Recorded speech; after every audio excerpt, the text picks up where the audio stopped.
Hello and welcome to Tales from the Bay. Will Gavin, Nicholas McGee, giving you the UK spin on the San Francisco 49ers. I should very specifically say the 11-4 San Francisco 49ers, one game out of the second seed on an 8-game winning streak off the back of that 37-20 victory over the Washington Commanders, and 2 games away from some January playoff football. I'm so excited for the new year, for this playoff run, for where Mr. Irrelevant himself can take us over this run. Go Niners. This is a really, really exciting time. Nicholas, how's your Christmas been? Was it all full of Niners swag for you? Yeah, very good Christmas. Thank you very much, Will. Yeah, there was a fair bit of it. Yeah, I've got a Niners LED light to my left, which my better half got me, along with a couple of hats, and I've got a mug with my little girl wearing a Niners shirt. 'Cause we do ever since the game after the Chiefs, I started doing, if the Niners win, we get victory donuts when I have my day off with her on a Thursday, and they haven't lost since. So there's been a lot of victory donuts. So my wife got me a mug with her commemorating victory donuts and bringing away with a handful of Krispy Kreme. So that's I count that among my Niners presents as well, which I'm looking at right now. Love it. Absolutely love it. I actually had a lack of Niners gear, very disappointingly. So I'm sorry I haven't got anything to flash off and show you, but I will. I did see a lot of people getting those little like Lego stadium sets and immediately go and Google about buying one for Levi's and whether or not there was one of Candlestick as well. And so I might be getting some of my own swag. In the not too distant. The Boxing Day sales hitting them hardest. Exactly. Right, we're going to be on the show today, obviously looking back at that victory over the Washington Commanders.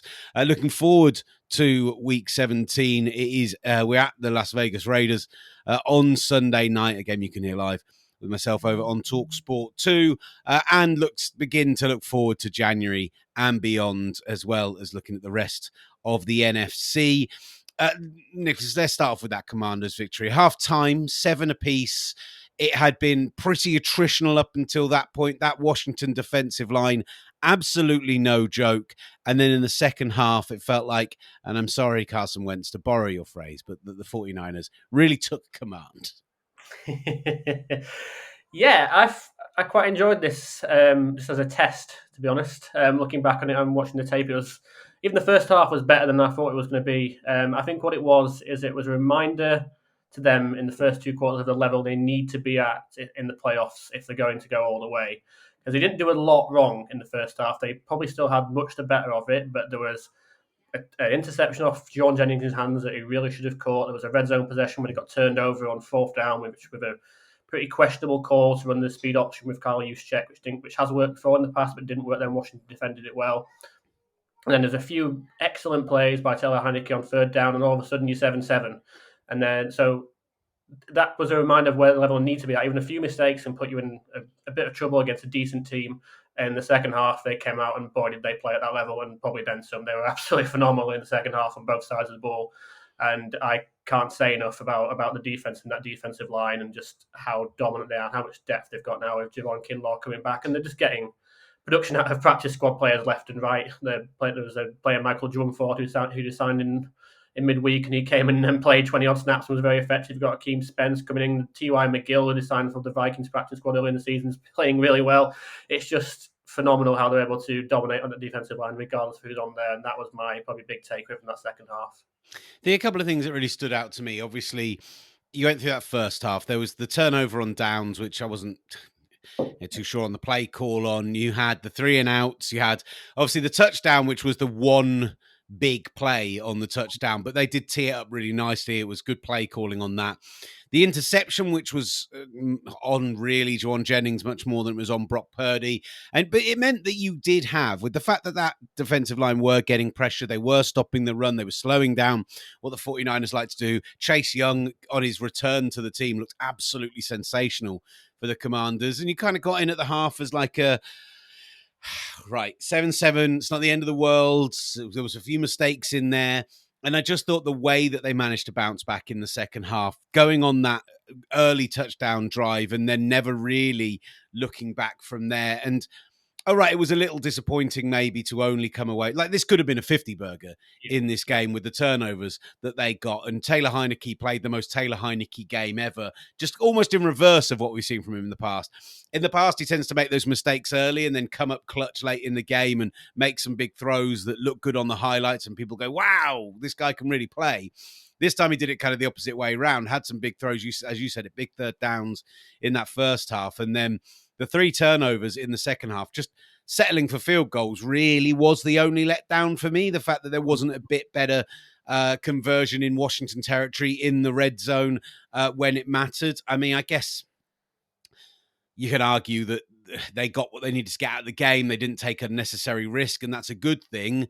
But I think against better opposition in the playoffs, if you get those opportunities, you're going to need to come away with 7 against the Eagles if you get a chance like that, or the Cowboys, because you know they're going to come back and score. So that was really the only thing to me that kind of caught my eye, was maybe the lack of efficiency when it got into those areas.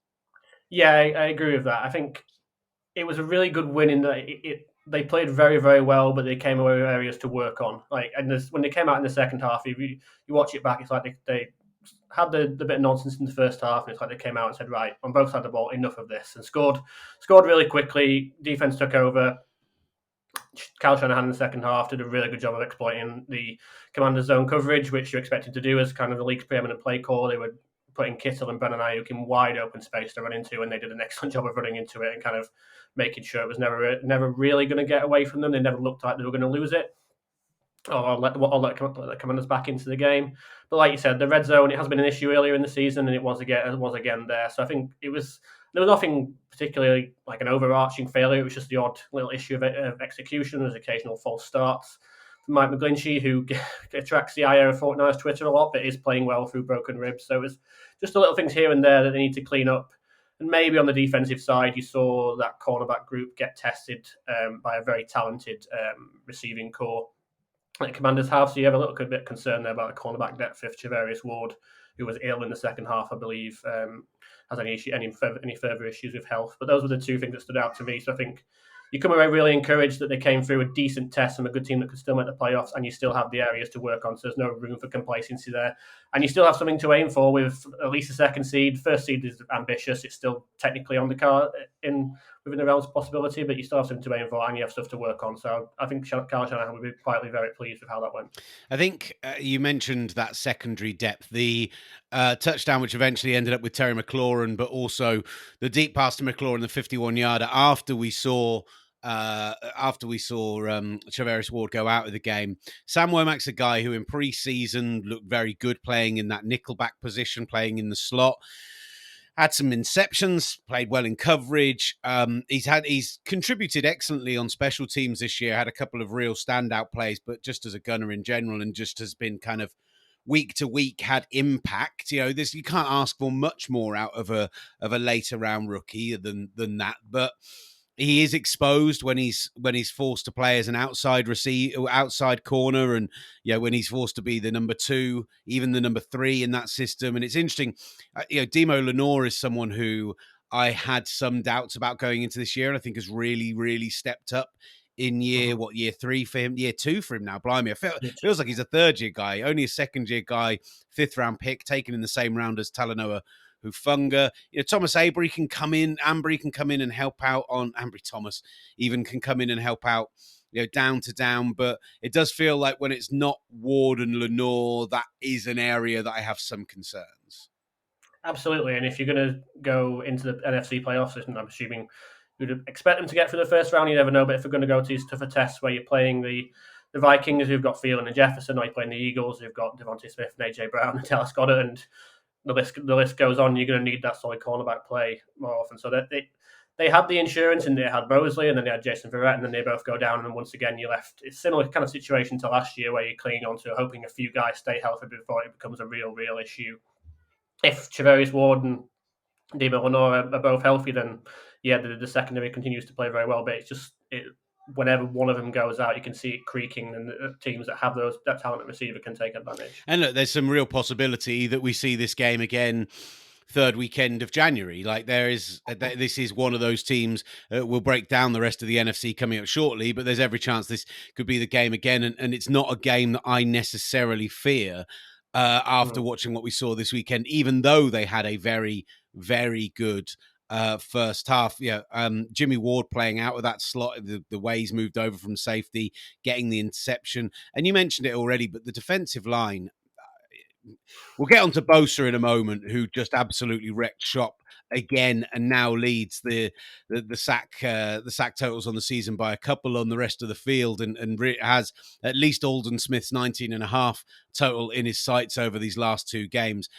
But it was those rotational guys, Javon Kinlaw getting back into the side, and what he played about 16 snaps and seemed to absolutely be in the backfield on every single one of them. Arik Armstead coming in and really, this was a side that lost Kevin Givens for this game, Kerry Hyder for this game, Drake Jackson for this game, all people who have contributed. And it was I thought it was one of the issues in the first half was being thinner at defensive line against a decent Washington offensive line. Early doors, I thought they had the bit of the beating of us, but they just, despite being thinner at the position, having less rotation, Jordan Willis made plays. Charles Omenihu comes in to make plays. Like, it just really shows that the depth there is so incredible. And we're still yet to allow a 60-yard rusher this season. So as much as just getting pressure on the quarterback is impressive, having the highest season total for any running back being, 59 yards, I think, is just sensational. Yeah, and it's really a tribute to, we all bemoan the preseason and its length and how boring it is. The two guys you've got there in McGill and Dwumfor were signed off the Vikings and the Texans, two teams they played in preseason. So they scouted the opponents they played in preseason, signed these guys that got cut by those respective teams, and in week 16 of the NFL season, a game they need to keep themselves in the reckoning for the second seed. They come in and they both make a difference. And you're right, the run game was just completely shut down. Brian Robinson, who has had a really memorable season for various reasons, was because could not get anything going. And Arik Armstead has really unlocked like the another dimension to his pass rush, for coming back and giving him that interior rush. And then when they have No, absolutely, I agree. I'm just thinking kind of out loud a little bit here. Not a kind of prepared point on my part or something I've really thought about, but I do think back to early parts of the season when the Bears obviously gave us trouble, but that was a weather-beaten game. The Falcons gave us some trouble with a very movable quarterback. The Chiefs gave us some trouble with a very movable quarterback. And in that Falcons game, the defense was very thin, and they were only just coming back healthy for that Chiefs game. I think that can take a lot of the blame. But I'm trying to think of when we faced a really good mobile quarterback since those first couple of weeks of the season. And that's maybe the area that I don't have concern about, but I'm intrigued about when we face any of Jalen Hurts, Dak Prescott, these guys in the playoffs potentially who can get outside the pocket more, who can make plays with their legs and add that extra threat in there. 100%, and even if in a first round matchup, maybe like a Daniel Jones or something, who obviously can move when he needs to. We saw that in London when they played the Packers. We've seen that a lot throughout the season. I agree. It's always been one area where they've kind of had issues in the past, is that they have the option game with the quarterback, kind of the zone read has given, you see Bosa crash down and all of a sudden the quarterback 20 yards downfield with the ball still in his hands. They've had those issues in the past. It'll be interesting because they had issues earlier in the season with the screen game, particularly against the Chiefs, and then in the first half of the Rams game, before they completely took over, they had issues with the screen game. And ever since then, they have completely shut down every opponent's screen game. So it'd be interesting having had issues with the zone read game in the past, whether they can be able to take that away when they face a Prescott or a Hurts. And the evidence from last year says that it can, because Prescott, although he wasn't fully healthy, didn't really have much impact as a runner last year in that playoff game. So it'd be interesting to see if they can take that away, as they've taken away something else that was giving them problems early in the season. And Ray-Ray goes in jet sweep motion, orbit motion. They give it to him on the handoff back. Turns the corner down the sideline. He's gone. 40, 30, 20, 10, 5. Touchdown! It's not me making the play, honestly. It was the line, man. The front. Christian making this block, and Mike pancaking this dude. Willie Snead sealing the edge. And I think anybody in that position of getting that ball would have made the same play. and we put points on the board. We're already in the playoffs. You have to play football the right way. You have to practice the right way, and you want to do that every single week. And we went over a lot of Seattle stuff where the game seemed well, but it came down to one score, and it was because we did make a number of mistakes. And I think we still can get a lot better. And the only way you get better is by practicing and playing. And the goal today was to go out there and get a win, but also it's always an opportunity to make your team stronger. And regardless of what happens, I think we did make it stronger. And if we can continue doing that, I think we'll be a better team in the playoffs. It was an exciting day for the 49ers organization as friends from across the pond visited Levi Stadium. A group of UK faithful traveled to the Bay Area to cheer on the 49ers at a home game and got a behind-the-scenes tour of Levi Stadium. For some of the fans, it was their very first time being inside an NFL stadium. It really hit me then. I was actually here and actually going to see them play for the first time. You know, I've never seen them at their stadium before, so yeah, it was just a dream come true. I've never been to the States before. I've seen the 49ers play in the UK, but this is the first time I've been lucky enough to see them. Yes, I love it. I did love Candlestick Park as well. Overall, the faithful enjoyed a fun-filled day full of exploration and exclusive photo opportunities. And the fans living internationally could better get to know the team that they cheer for overseas.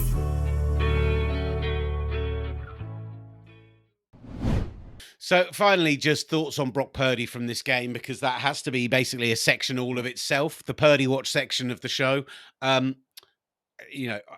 Overcoming the adversity of the first half, as I already referenced, I think is massive for me. I think that is something we haven't had him had to see him face too much of. You know, his two big turnovers so far, both have been overturned by penalties prior to this week. You know, two key moment turnovers. I know he has had the one other interception, but I thought he bounced back really well from that. And I think everything I see on film, if you were to show the film of the last 3 or 4 weeks to somebody who didn't know he was a 7th round pick, I would suggest that Brock Purdy looks like at least a second day pick, at least. If not, a guy you've taken in the first round who could be a bit, maybe isn't traitsy, maybe doesn't have the high end, but does have the college tape on his side, kind of in that same frame of, say, like Mac Jones from last year. I feel like I'm repeating myself, but the way that he reads the defense, the way that he reacts to pressure, the way that he gets the ball out quickly when he needs to, and with decent twitch and with much better arm strength than I think had been advertised, I'm falling in love with the man, Nicholas. I'm not going to lie. He, as you said, was the last pick in the draft, and he's clearly, in my eyes, the best quarterback that was taken. I think I don't care about sample size at this stage. I've seen enough of Kenny Pickett and Malik Willis, who've got a much bigger sample size, to know that he's better than both of them at this stage in their career. He's outplayed every single quarterback in that class. Key point for me was the third one you made when the ball comes out. The timing has been excellent. Particularly in this game with George Kittle. The ball is coming out the second George Kittle gets into his break, and it arrives on time every single time and sets George Kittle up for excellent yards after the catch, which we all know George Kittle, who looks the healthiest he's been in a long, long time, which should be very, very worrying news for any playoff opponents. He's getting the ball too. I was astonished. 8 touchdowns is the most he's ever had in a season. That sounds like a stat that you've made up, but honestly, that was amazing to me. No, because he had the 2018 season where he was the main target, but he was in essence getting them down the field and not getting the targets in the red zone. So he racked up the all-time yardage record, which was eventually broken by Kelsey, but didn't really get the touchdowns to go with it. I think 7 was the record for him before that. And yeah, so he's got an excellent rapport with one of the most dangerous weapons, who looks like the best he's ever been for a good few years. He looks like he's overcome all those injuries. And like you said, the pressure, I really enjoyed it didn't result in any kind of completion, but the little spin move he tried to put on the defender when he's breaking out to his left, he tried to stutter step and then spin and deliver on the move. The second reaction plays, although he needs to calm down with stuff like that when the more meaningful games in the postseason, are something that are a real asset compared to Garoppolo, who for all his positive traits can't really do that, as he's definitely obviously a better athlete than Garoppolo, so that gives him a little extra dimension as well. And yeah, like you say, the deep arm looks a lot better than advertised. Like, he clearly hasn't. I compared him already to Tua Tagovailoa, which isn't really the right time to compare him to Tua Tagovailoa, given what's happening in Miami. But it is kind of the same kind of thing in that he didn't have the strongest arm, but yeah, the deep ball to Kittle that should have gone to McCloud, because Kittle freelanced and ran his own route, was perfectly accurate and would have been complete if it had gone to McCloud anyway. It's just, he finds a way to get it delivered perfectly, and it's tough to discount anything he's doing at the minute. He can throw sample size at us again, but the more with every week, it's just saying the more he does this, the more you just have to accept this is who he is. You were right about the timing as well. The timing's been excellent. There was the deep shot to Ayuk as well, where he had the lovely route where he cut out on that post, and that was really, perfect timing again. You want to see maybe a little more anticipation, like you said, about him throwing it on that Kittle the moment that he broke. It's not that he's not done well with it so far, but you want to see those throws where they're throwing it pre-break because they know the guy's going to go there. But there's not a lot of first, second, third year quarterbacks who are making those throws full stop. So, this is me talking ideal world situation here. If we're talking like that and not talking about how we can protect him in a system and how we can look after him, I think that shows just how much we consider his upside to be 100%. there. And even when he's not accurate, there was a third down throw to Juwan Jennings that was kind of well behind Jennings, but he still managed to drive it really, really well. And it was when the pocket was kind of collapsing a little bit, he didn't have much of a platform to step into it, but he still drove the ball really well to get it beyond the defender. So even when he's not completely accurate, he's doing enough to make sure his receivers are having a chance. And you saw that again on the fourth down completion to Kittle at the end of the game. The same kind of deal. It wasn't fully accurate, but it came in there with more zip than people expect from him, and he's just finding the way to get it done, even if it's not always 100% perfect. Now, let's take a quick look at the rest of the NFC. There is a fascinating situation developing this past weekend. Essentially, everything that needed to happen for the Green Bay Packers to stay alive in the playoffs did. Washington lost, the Lions lost, I try to remember what the other things they needed to happen were at this point, but the Giants lost with that last second field goal. Like they had everything go their way that they needed to go their way this weekend. And the Seahawks, of course, lost as well. Everything went the way they needed to go away. They beat the Dolphins, but they beat the Dolphins on what may now seem to be, it was thanks to the 3 turnovers. And, we now know that those were likely concussion-affected turnovers. And that's certainly what Tua, I don't know about you, but the difference in the first half to the second half, if you were to tell me that came down to concussion, that would not be a surprise at all, because he just wasn't seeing the field properly, was making terrible errant throws, just real mistake heavy. I feel like Packers fans have kind of set themselves up for almost a bit of a fall with how good this week was. The Giants have to lose out, which is, it's absolutely possible, but I thought they would have beaten the Vikings this past weekend if it hadn't been for drops. And obviously just, someone converts a 61-yarder. I guess what they're relying on to win out is that the Eagles rest their Week 18 starters, but they've got the Colts this week. Like, that's a game they should win, and that should really put the Packers out of contention already. Yeah. They need Washington to lose one of two, which when I look at what their setup is for the rest of the season, again, they're relying a little bit on the Cowboys resting in Week 18 for that for that to not happen. Like the Browns this week, maybe that's a loss, but they weren't great in the cold. It was just one of those weird games. And then they themselves have to play the Vikings and the Lions, who are both still playing for seeding and one for playoff contention.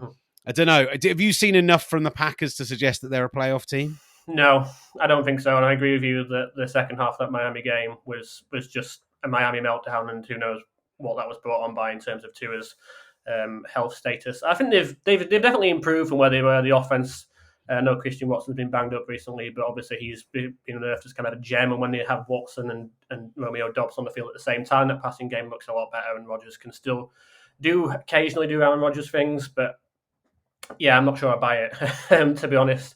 The run defense is still a huge problem. Quay Walker, the linebacker, has been playing better of late. And obviously you've seen that the secondary can still make plays. Jair Alexander with his fantastic post-game interview with Pam Oliver, which I really enjoyed. But yeah, they still don't have the thing that was a downfall in 2019, and the thing that was a downfall in 2020 and in 2021 would still be the downfall in 2022, because it's not got any better. They're still a really porous team against the run, and you'd be going into an NFC playoffs where you've got the Eagles with Jalen Hurts and arguably the most diverse run game in the NFL, and you've got the Cowboys with who found something with Ford and Elliott, and Dak can run the ball, and you've got the Niners who suddenly have Christian McCaffrey and have been the best offense in the league since Christian McCaffrey arrived. So there's no way that... Despite being on a third-string quarterback. Despite being on the first-string quarterback. So there's no way for me that defense is set up for success, regardless of what Aaron Rodgers can do. And yeah, Sunday, I think they've got the Vikings this Sunday. That's going to be interesting. I need more of a catchy name, but it's kind of a game between two teams I have no faith in whatsoever. So it's kind of battle for our faith a little bit. And I kind of think the Vikings will win it and yet still win nobody's faith in a weird kind of way. Because yeah, I feel for the Packers. I was messaging with our good friend Ollie Hunter, who does the Gridiron show with us, who's a big Packers fan, who he beat me in one of our fantasy semi-finals this past weekend, and actually is facing me in the final in another league. He had a brilliant weekend in fantasy. He ended up reaching all 3 finals that he was vying for, and he messaged saying, "I'd give up all 3. I'd lose all 3 finals if I knew." If the Pack win out and Washington drop a game so we can make the playoffs. And I just replied to him saying, you realize if you win out, that means you beat the Vikings, which means the likelihood is that you have to come to Levi's the first week of the playoffs. It's like death, taxes, the 49ers beating the Aaron Rodgers Packers in January. That it is, even in the worst playoff game I think I've seen us play of the last 4 or 5 times we've qualified over the last decade, 12 years or so, we still somehow managed to beat the Packers thanks to that absolute special teams nightmare that they had. Yeah. I would feel confident. If we can get the 2nd seed, I would feel confident against any of Washington, New York, or Green Bay. I think the likelihood is it ends up probably being Washington again, but it could easily be New York. I just think I'd be surprised if the Packers do sneak in. Yeah, I as much as I'm not convinced by the Vikings, I don't see them beating the Vikings. Like I said, the Vikings can turn on a really good running game with Dalvin Cook, and then it can open up the play action game to Jefferson, and suddenly you're in a massive hole. And I don't think the Green Bay offense has got enough if the Vikings get a lead to keep up with them. If the Vikings are rolling like they are, even as unconvincing as the Vikings have been, I think at this stage it's clear that all the matchups favour the Vikings at this point. If I was a Packers fan, I'd probably be a little bit annoyed by this playoff run, to be honest, as exciting as it may be in the end to get there. I think you line yourself up for a one and done. Very famous last words, but I think you might have been better off. You might have been better off kind of not winning as many games and maybe putting yourself in position to be close to the top 10 of a really, really good draft and getting maybe a defensive player that can finally fix the defense or go some way to fixing it. Might have been better long term. And if that had come with a few good offensive performances but more defeats, that probably might have been a better outcome for them long term. And let me ask you what you saw in Dallas's win over the Eagles, 40-34. It kept their race for the number 2 seed alive. It kept their race even for the NFC East alive. They're still relying on the Eagles losing out, but it keeps them in that one. Gardner Minshew ends up absolutely putting on an offensive performance against a defense that a lot of people thought to be one of the best in the NFL. But what did you see from this game ahead of these two teams being potential playoff matchups for San Francisco? As much as I want the Niners to stay in the 1 seed and stay in the mix for the 1 seed and was in a weird position of wanting the Cowboys to win, I was very, very ready for the discourse about Mike McCarthy settling for the field goal there at the end rather than going to kill the game off. And if the Eagles won at the end, I was all ready for the meltdown that would have been the entire week on every talk show going. I just want to see them again. I want to see them with both quarterbacks healthy. We have not seen it because we saw it as much as Minshew played well. We saw him with a quarterback who was throwing up so many 50-50 balls in that game. And in the end, you saw the Deron Bland did an outstanding job of picking off from those 50-50 balls to kind of tilt the game in Dallas's favor. So I just really want to see what it looks like with both quarterbacks healthy, because I don't know how you can come away from this and be convinced by the Cowboys after they gave up 34 points to Gardner Minshew, who is a high-end backup, but still a backup quarterback who was giving them a lot of interceptable balls. For me, it was a really weird game it was a very strange game. To rate Dallas's defense, because first of all, I mean, going out to that 10-0 lead, of course, came with the Josh Sweat interception return, the pick 6. So that's, some of those points not coming against the defense. Mm-hmm. They found themselves, every time they clawed their way back into the game, it felt like it was because of a takeaway. They finished with 4 turnovers in total. They had that key fumble recovery. They did give up a lot of yardage, but you look then on the ground, Miles Sanders was held to just 3.1 yards per carry, and the running defense is meant to be Dallas's weakness. I feel like it's one of those games where you could talk yourself into the narrative you want to believe, rather than there being a very clear narrative coming out of the game. Yeah, and you're right, because they produce takeaways, which is what the Dallas defense does, particularly in the secondary, what they've been known for, with Trayvon Diggs' ridiculous seasons had in the past. But the kind of the boom bust nature of that secondary was again exposed, because the Eagles have got two of the best receivers in the NFL, and AJ Brown, Devontae Smith, and Devontae Smith's been playing incredible football for the past few weeks, and did so again in this game. But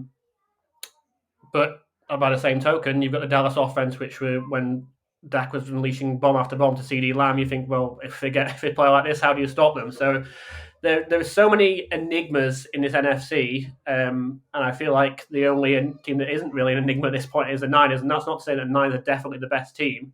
I just feel like the Niners are the team where you know what they are, and you know what level you're going to get from them most weeks. So not sure you know that, even with the Eagles, just because of the Hurts injury has kind of thrown that into the wash a little bit, so you don't know where they are respective to the Cowboys.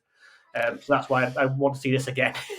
The most likely, I'm just figuring out, the most likely route to that happening is the Cowboys don't close the division, so they end up in the 5 seed regardless because of not winning the division. Then if the 49ers, Vikings, and then the Cowboys beat the Bucs, then we're in a situation where we get that game in the divisional round.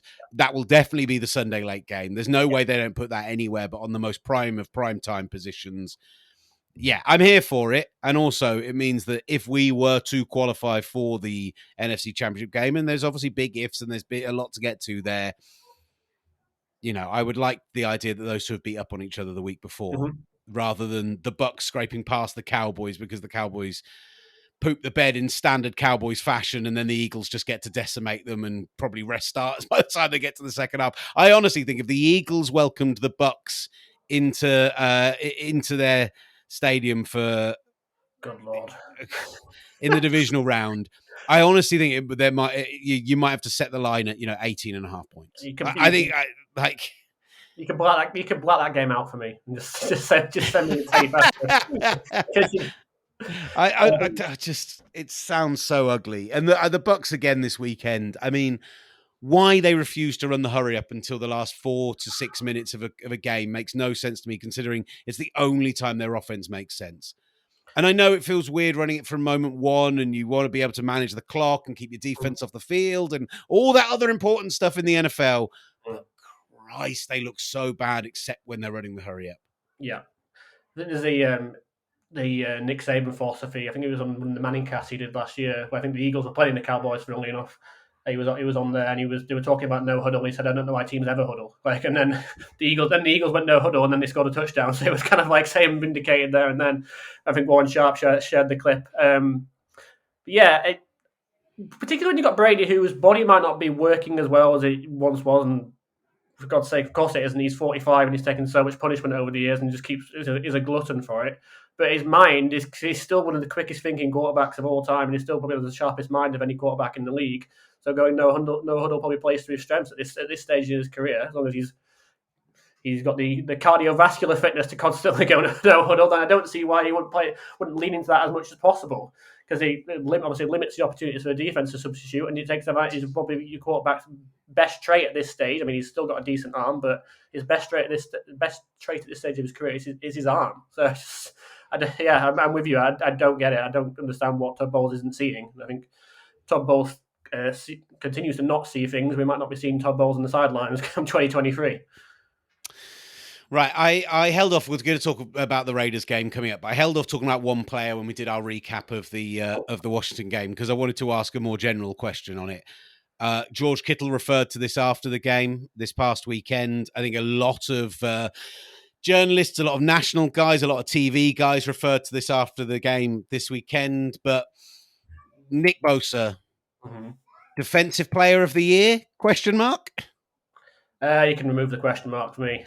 I think this was a weekend it went away. Probably the biggest test in a while that we built out as before, and he just made it look so easy.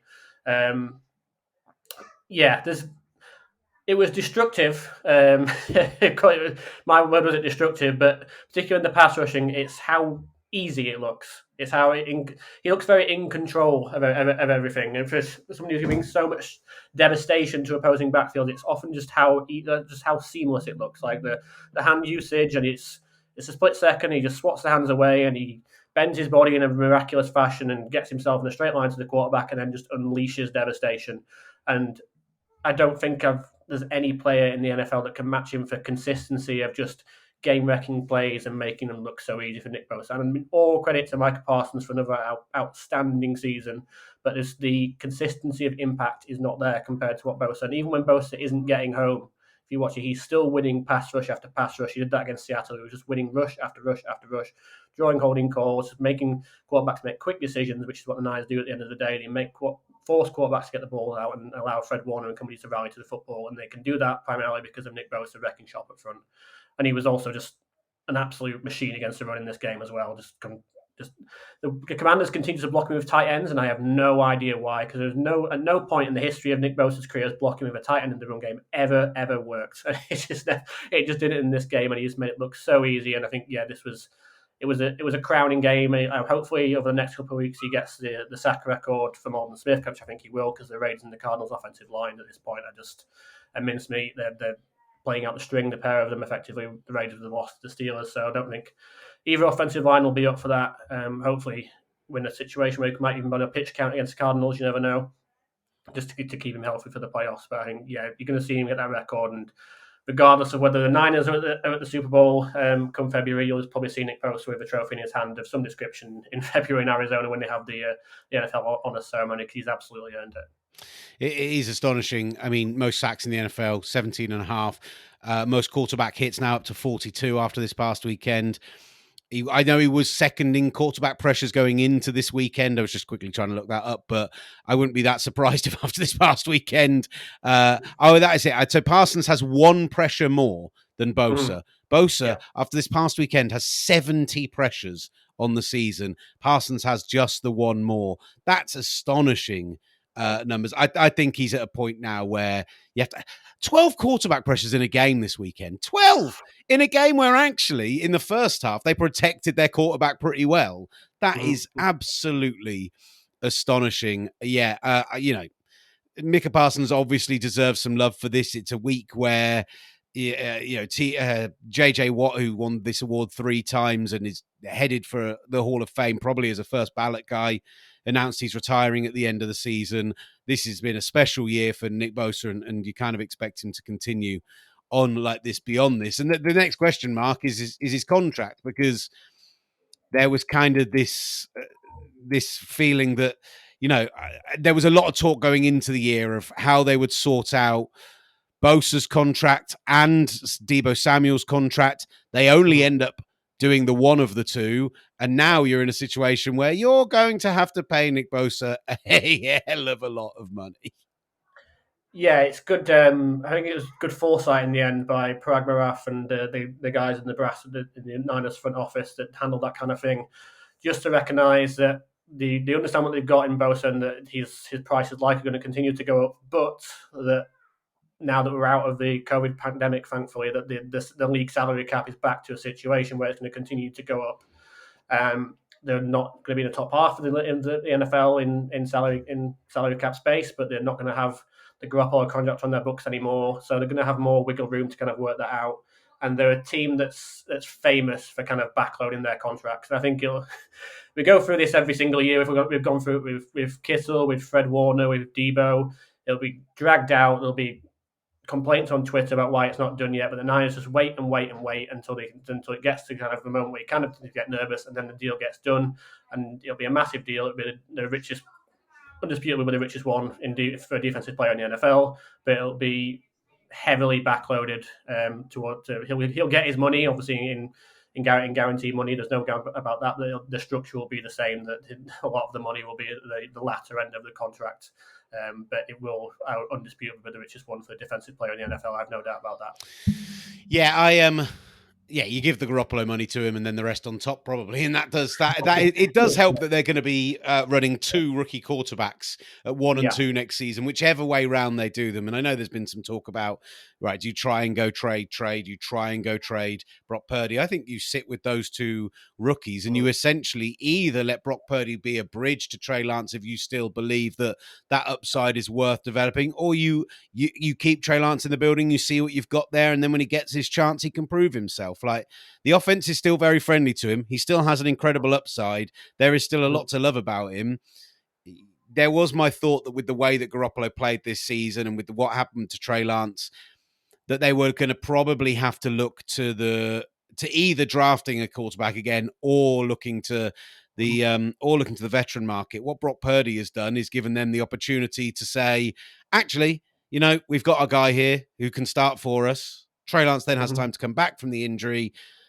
We'll see what we've got in him when he's full strength. There's no panic on it, and we can go and throw money at Nick Bosa to keep him in the building. This is it. And the counter to that, a lot of people throw at you, but you traded 3 first-round picks for this guy, and then you're starting or you're having him compete with the guy who was the last pick in the draft. Isn't that really awkward? If there's one thing Kyle Shanahan does not care about, he does not care about things being awkward. He will handle any situation, and he just focuses on what's going on in the field. Does not care about outside noise. He's made that very. If you watch any Kyle Shanahan press conference, he has no time for that. He's very, very Belichickian. He's Kyle Shanahan. He does not care where anybody was drafted. He does not care about awkwardness. He'll go with what he thinks is best for the team, and best financially for this team at the moment is to have both of them out there and either competing or just saying it's yours for now, Brock, and we'll see where Trey's at when he gets back from that really rough injury. And I think that's what will end up happening for the good of the team, so they can keep stacking the deck around them. And you're not wrong, by the way. Like, you see, the way that he treats picks around running backs should indicate to you that he does not care what he spent on them before. He will make a decision on what they are worth to the team now and what the value is going forward. Doesn't care about being embarrassed. Doesn't care about what it means to him.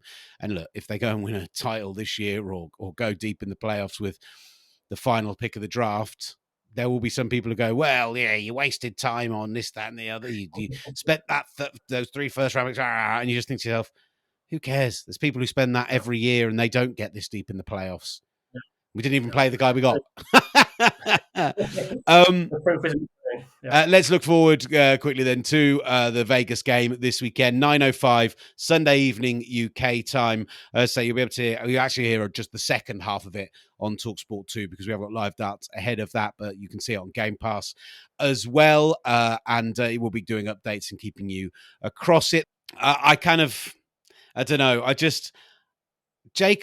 Josh Jacobs having his career best season on the ground, and yet it feels like it's a very up and down. It feels like he has those huge games, those huge like 200+ yard games. And whilst he still has maybe a tendency to get into the end zone quite regularly when he's not having those games, those 1,500 yards that he's got this season, it feels like if you look at the game by game split, you have that Seattle game, 229 yards, that Chargers game where he had 144 yards, and then he's not topped 100 yards again since then, only 44 against the Steelers this past weekend, admittedly in pretty horrendous conditions. Maybe he's the first guy to break 60 this weekend, but I don't think he alone can carry them enough. And Derek Carr, again, it's just too up and down. The Raiders just aren't steady and consistent enough for me. Not that I take any win for granted, but this feels like a team that the 49ers on paper should be. Yeah, the Raiders are what the Raiders have been for a long time. That's extremely volatile. It doesn't matter whether they've been in Oakland or whether they've been in Las Vegas. They are forever up and down, and more often than not, it's been down. But they do have these wild swings in a season. So the last game of last season against the Chargers typified that in terms of how mad they can be. There's a scope for it to be tricky. There's certainly talent in that team.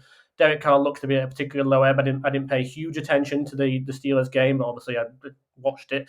I watched it back. Ugly is the best word for it. Yeah, with it being the Christmas night, wasn't really one I was after the Niners wasn't one I was going to stay up for in any way, shape, or form, particularly with a 4-year-old to wake up to on Christmas morning. But yeah, he's at a low ebb after that game, but he just obviously still has the talent to do damage, and they still have one of the best receivers in the NFL in Devontae Adams. So there's a test for that secondary that we spoke about again. But I don't think there's going to be scope for them to be the balance there on the offensive side of the ball that the Raiders are going to need, because I don't think their offensive line matches up well, obviously, with the Niners' defensive line, and I think that takes away their run game. Josh Jacobs is a very talented running back, and he's going to get paid a lot of money in the offseason, but he singularly can't overcome the fact that I think his offensive line is a bit of a mismatch against a much more talented defensive line. It won't be any of his fault, but I think the Niners' defensive line just dictates that matchup, as it did with the Commanders in stopping another talented running back in Robinson. And it's not had. At no point have I ever been convinced by the Raiders' defense. That's still been an eternal problem, regardless if it's John Gruden, Rich Bisaccia, or Josh McDaniels. They're a team that's very much in flux. They certainly have the talent to be a lot better than they are, and that's why a lot of people were tipping them to be in the mix in the AFC West, which again proved to be a cakewalk for the Chiefs, despite everything. But they're a team in flux. They're a team that's pivoting to what they're about to pivot to what McDaniels wants them to be. Because I think he's given the first year as like, I'll try it with what we've got, and then I'm going to do it my way. And I think this offseason you're going to see it McDaniels' way, and that's why there's so many questions about whether Derek Carr's coming back. So maybe I don't know if the Raiders are playing at home in Week 18, but maybe there's a swan song element to this where Derek Carr wants to go out on a high, but I don't know. I don't think it's going to be enough. Like I say, potential for it to be tricky, but I think the Niners should have. The Raiders are home to the Chiefs in Week 18 of the season. Might not be much of a swan song. And I think Josh McDaniels, as much as this has been quite an up and down year for the Raiders, I think you're right. I think they believe that he is the guy to take them forward. They went and got the man they wanted. And actually, I think how bad it's been in New England on the offensive side of the ball has maybe helped his case as much as what the situation has been in Las Vegas, because clearly he was what made that offense tick. And if he can get his style of offense in, which needs more mobile offensive linemen, which needs a quarterback that can run his offense, I think that's going to be a situation where we see a quarterback change this offseason. But Nicholas, I hope you've had a wonderful Christmas, a very happy New Year. I look forward to, I'm sure, communicating on New Year's Day as we choke on the fact that we've just made it clear that it should be an easy 49ers win and they end up making it more difficult for us, predictably. But 8 wins in a row. Feeling good going into 2023. Looking forward to the playoffs. It's been a joy doing this with you. So happy New Year, mate. And see you on the other side.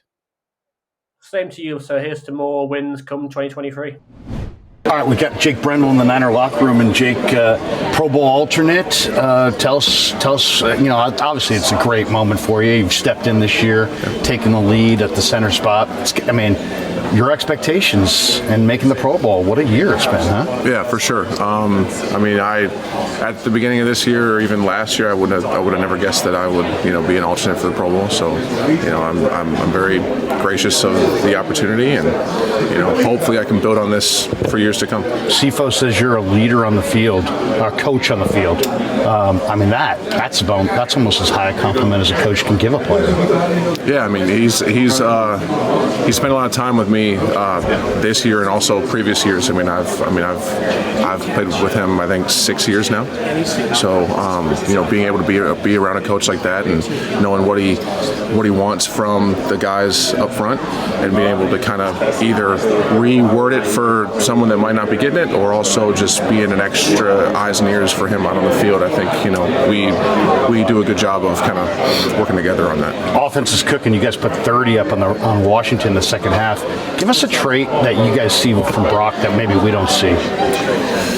I don't know what you don't see, honestly. The guy is who he is, and that's awesome, right? He is one of the first guys in here every single day.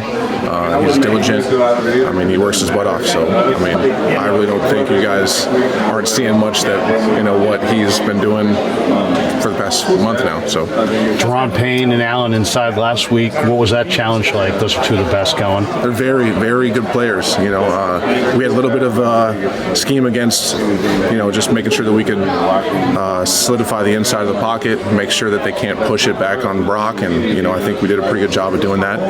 We got loose a few times in some of the protections, but honestly, looking at how good they are as a duo, I think we did a good job against them. Last one for you. This week, take a look at the Raiders. Obviously, you've already looked at them on film. What do they look like inside? They're good players. Obviously, 98 is 98, and I don't know if Chandler Jones is going to be playing or not, but solid front. You know, the guys play hard. They seem like they're very gap integrated. So there aren't a lot of plays where like someone's just not where they're supposed to be on defense. So that always makes it hard to get those those chunk and explosive plays. So we just got to go in there with the right mindset and get the win. Thanks, Jake. We're in the Niner locker room with Tabor Pepper, Niners long snapper, and obviously this team's playing well. And give me the vibe. Describe what it's like in this room. I think we know what we have in the locker room as far as the guys and talent.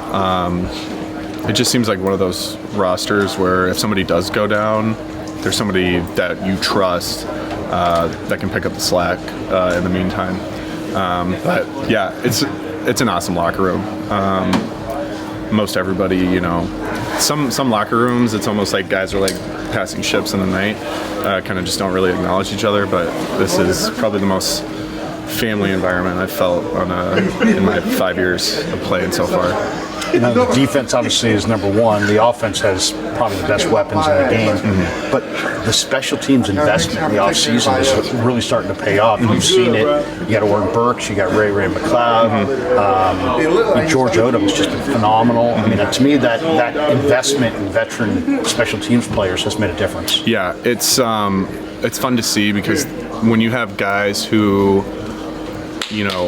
know their impact on special teams, it permeates throughout the rest of it. Because every week we see film of George running down on kickoff like his hair's on fire.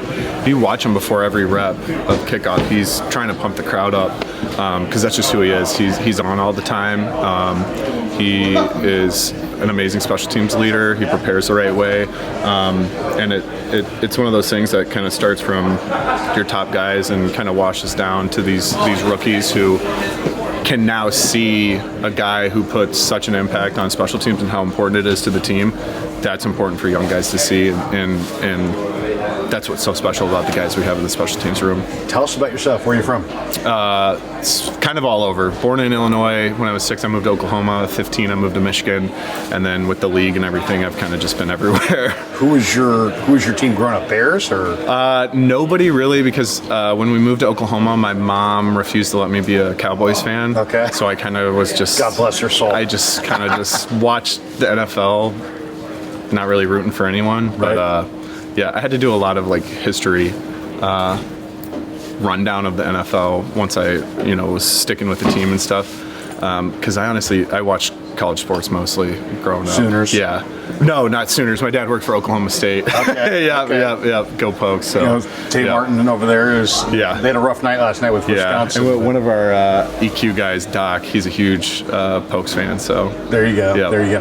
What's it like living in Oklahoma? I mean, I'm from California, so I'm used to earthquakes, but I see Tornado Alley and some of these shows on the Weather Channel, and I'm like, how do people continue to live in like Moore, Oklahoma? Well, rampage every couple of years. Where I lived was like 15 minutes north of Tulsa, and so in this early spring, the local news stations will throw almost like assemblies in high school auditoriums, and it'll be tornado education. So I could just spout off like a ton of tornado facts, and if the sky's green, get inside, because that's usually what you see before a big tornado hits. But we used to have our bike helmets ready, get ready to pull a mattress in the center bathroom of the house, like all of that. I can tell you everything you need to know to get through. One was about a mile from my house one time, and it was actually funny because it was when I was getting old enough to watch my sister. My parents could leave, and I think my mom went to run errands on the other side of town, and it kind of just out of nowhere just boom right there, because they can just happen kind of without any prediction. And I just remember being on the phone with her, and our attic door, because the pressure changes so much, was like slamming and closing and opening, just going gung, gung, gung upstairs. So yeah, that was the craziest one, but luckily it didn't get anywhere near like our neighborhood or anything, but about a mile off. New Year's, you guys play New Year's Day. Any New Year's resolutions for this upcoming year? The Niners had us filming some selfie styles, so mine was making the Pro Bowl in 23. There you go. Yep. How close do you think you came this year? Because I think you probably fan vote, I was number 2 overall in the NFL, behind the NFC guys, so I lost the fan vote. But there's a lot of great guys all over the league, and going into my 6th year next year, hopefully I'll be in a pretty good spot. Did you know as a high school football player that you potentially could make the? When did you realize? You know what? I actually have a chance I could be pro. So pro took a little bit longer, but in high school, I was like, my dad played college football, so in high school it was like 10th grade, and I was like 4th string wide receiver, 3rd string D end, and I was like, how am I always thought, you know, oh, I'm going to play in college too, like my dad. Then 10th grade it hit me. I'm like, wait, how am I going to get on a college team if I can't even get reps at wide receiver on JV? Right. So I had been long snapping since 8th grade at that point, and kind of just took it seriously from there and knew I could get into college with it. And then once I was in college, probably around my sophomore year, is kind of whenever I decided to pedal to the floor and hit it hard. What's the key to being a great long snapper? Don't aim. Okay. Just snap as hard as you can. Really? Yeah. And do you have to communicate something to the holder or the kicker, or they're different? Is it you snap and they react to you, or do you snap the way they like it? There's ways, you know, you can tailor your snap for your holder and stuff. Like Mitch knows where my misses are going to be, so he's not going to be as freaked out as if, you know, my snap is one high, one low, whatever. He knows where my misses are, so even if I have a miss, it doesn't look like it on TV. So we got each other's back, and if I make a mistake, it's up to Mitch to reduce that for Robbie, and if Mitch makes a mistake, it's up to Robbie to reduce that for the rest of us. So December, do you use gloves? No, could never do it. I see some guys do it. 2 guys in the league do it. I don't understand how. It makes my release point has to be like way lower than normal, because the gloves just stick to the ball so well. Give me something about Robbie that you notice that makes him a pro's pro that we don't see because we just don't watch the game that closely. I mean, I know he's money on these kicks inside of 50, but he has a more kind of overview role than most people would see, kind of just taking care of the young guys and stuff like that. He's an amazing leader, so I think that's kind of his secret sauce aside from kicking. You're in a bar fight. You can have one guy in the room. Javon Kinlaw. That's not even a question. You didn't have to think that one. Not even a question. He's not even here, but I can see about where his head would be. Right. Yeah. Give me one trait of Brock Purdy that you know that we don't know.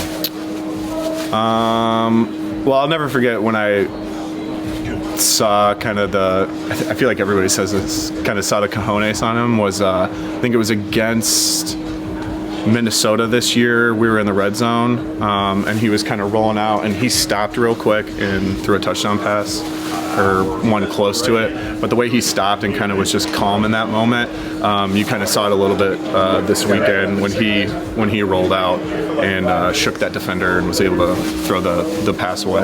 Appreciate your time. Yep. Thank you. Well, very last thing. Yeah. Are you the best Twitter follow on the team? Oh, easily. Yeah. Not even a question. We're here in the Niner locker room with Ray-Ray McCloud, and Ray-Ray, Pro Bowl alternate. Talk a little bit about, I know you're a team guy, but what does that mean? It's a great individual accomplishment. It being individual accomplishment is definitely a blessing. Me, I'm not chasing alternate. You know, it's cool and all, but again, it's still a blessing. There's more work to be done, and I guess that puts a bigger chip on my shoulder being an alternate. And I ain't trying to go to Pro Bowl, we're trying to go to Super Bowl, so that's our goal right now. Yeah. You've done an incredible job at fielding the punts cleanly, and I think that's one of the hardest jobs in all of football. How much do you work on that during the week? What can you do? Like if there's a young football player watching this for the first time saying, I want to be a return man like Ray-Ray, what do you do to perfect your craft? Just catching it and focusing on that concentration while guys are bearing down on you. Having a checklist, going out there knowing who's gonna be where, what to look for, and know where the ball gonna be, and have your body there already. So you make good decisions. You can be able to catch the ball clean and not back and forth. You know where everybody at. You know, and then you can feel everything around you. But definitely having a checklist, going out there with a game plan. Same thing when you're at receiver or pre-snap on defense, reading the defense, reading offense, reading motions. Same thing with punt return. Talk about the touchdown run, man. You hit that. I'm watching it on the binocs from the press box, and I saw the thing kind of come together, and I'm like, man, if he hits that corner, he's gone. Tell us what you saw in that run and describe it for us. I see my teammates not just doing their job, but I think an Army truck could have drove through there, and with Willie, Mike, Kittle, and Christian doing their job, and I did my part, get around the edge, make a play. My number was called, so it was time to make a play, and without them, there was no play. Yeah, I mean, do you feel like you could step into that Debo role? Because, I mean, it seems like that's the spot that would have been normally for him. He's out, you step in, made a huge play. It was probably the biggest play of the game. Yes, sir, and my number called, made the play. Yeah. Talked about the Steelers and the Niners, two of the great organizations in pro football. You played for both. Compare them. How's it different? There's really no difference. Right now, I mean, obviously the Steelers not winning like they usually do, like on a consistent basis. And I know Coach Tomlin get that together, but over here is the same thing. Coach Kyle and Coach Tomlin are players' coaches, and players want to play for them. They love them. They go to bat for them, run through walls for them. And when you have a coach like that players love, that coaches love coaching with other coaches like that. If that makes sense. Yeah. Everybody in the room, everybody loves coaching with Coach Kyle, and so you just have it's easy to build around, and the chemistry in this room, our receiving room is great. Quarterback room, you can see it on social media if you're not around. Trey and Purdy and Jimmy, they have each other back like no other, and that's how everything trickles down. Give me a trait about Brock that maybe we don't know, but you know as a player playing with him. What do you think of him? Give me something about him that stands out to you. Just brave. When I first met him, it was just his boldness, just like first time walking the huddle, y'all be quiet. I got this, like y'all shut it up. Yeah. And coming from a rookie, some rookies don't have that put their foot down type of attitude. They kind of hold back until it's their time to shine. But Brock took that initiative, like y'all, this is my huddle, like and not no cocky way. Right. And like I want to lead y'all, and you see on the field every day. We seen this before preseason OTAs, and I've been seeing it, so I'm not surprised by it. This team has stayed together through the fact you guys have gone through three quarterbacks. A lot of teams with three quarterbacks playing, especially good ones, might fracture or there'd be division in the room. I don't sense that in here. How has this team stayed together? You're one of the veterans. How has it stayed together? By chemistry. Everybody have each other back. Everybody push each other with one fall. The other got to pick it up a little bit, and that's in every position. Even with the special teams, when we weren't as quite getting the job done like we should, we've seen the defense being number one. Offense was starting to peak. You can't be around greatness and not be great. When you're around it every day, it's naturally gonna fall off on you as well. And that's how it's been for I think the team, man. When you see defense doing what they need to be doing, offense kind of like, okay, we gotta do our thing too. And special teams the same way, and we all help each other out. In one fall, we all got to pick each other up. New Year's Day, you're playing against the Raiders. Raiders-Niners, big rivalry. Fans get really into it. You got a favorite old Niner, a Niner from yesteryear that stands out to you? Somebody that when you think of the 49ers, you think of that guy? Deion? Pronto. Yeah. Yeah. So those are fun years. Yeah. For me, that's what it was. Yeah. Are you Deion? Are you from that part of the country? Florida. Where are you from? I'm from Florida. Nice. Tampa. Yeah. So you're a Florida State guy? Yeah. So I grew up in Newark, baby, but I went to Clemson. So yeah. But were you a fan of Deion as a kid? Of course. Oh yeah. Of course. He's the best. Not. Yeah, but locked down half the field. Yeah. And then T.O. and Frank Gore, who I'm close with. A few greats. Of course, Jerry Rice, but sure. When it come 21. You guys I wore 21 in college. Really? Yeah, I wore 34 and 21. I moved and played both ways. So nice. When I played defense, I wore 21. You taking care of the football this year? Really taking care of the football. What's the key to doing that? Focusing on it, or talking about it, or not talking about it? Preparation.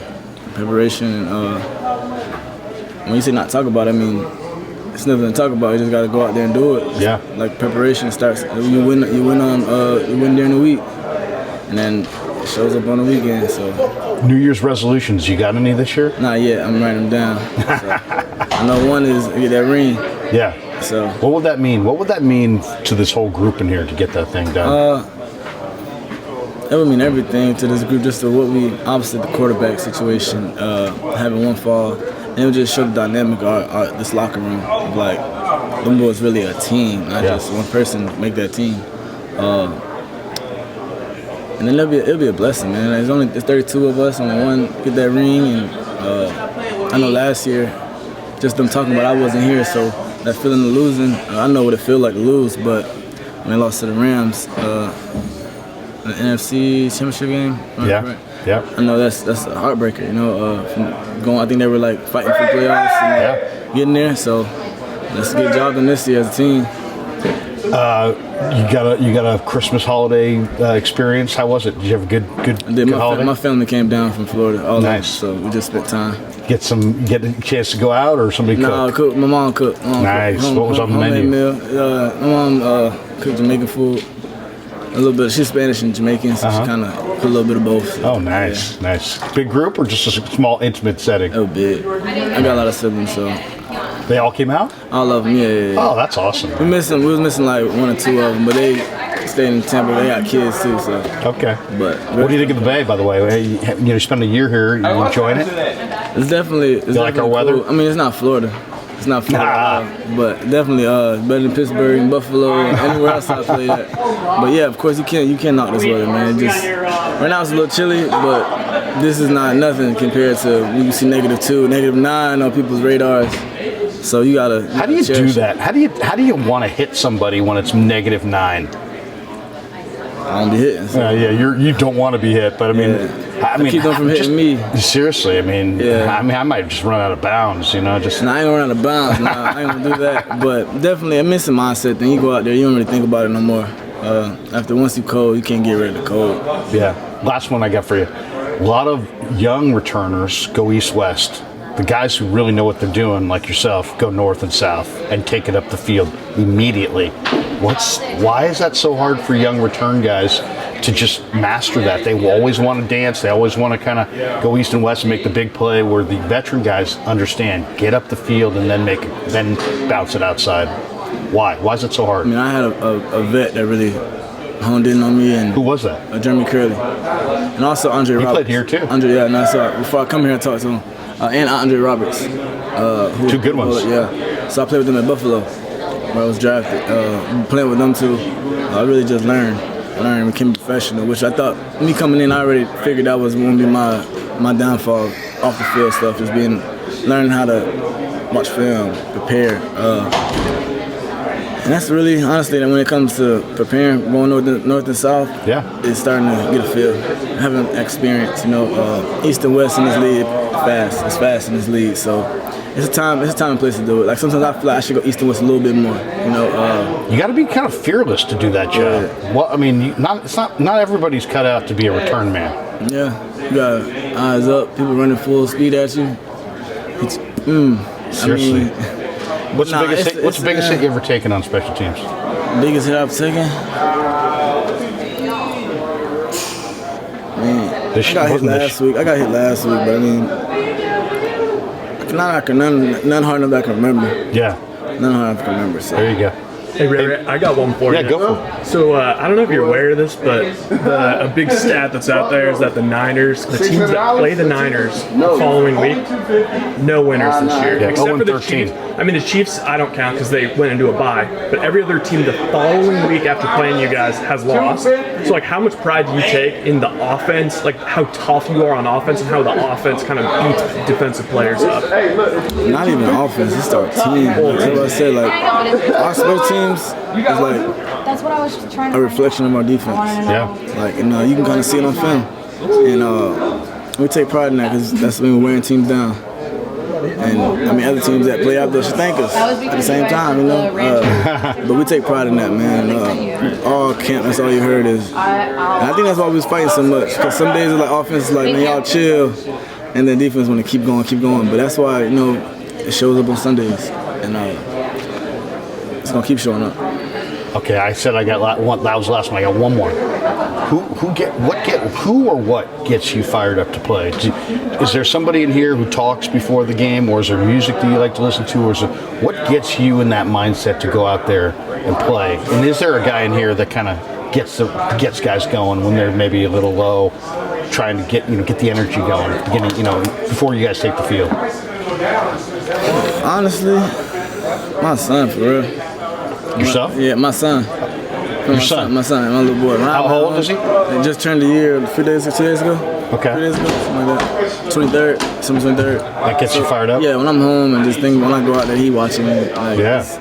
And then that's cool. Allen Iverson. I mean, before the game, I watched film of Allen Iverson, and just to me, pound for pound, best athlete ever.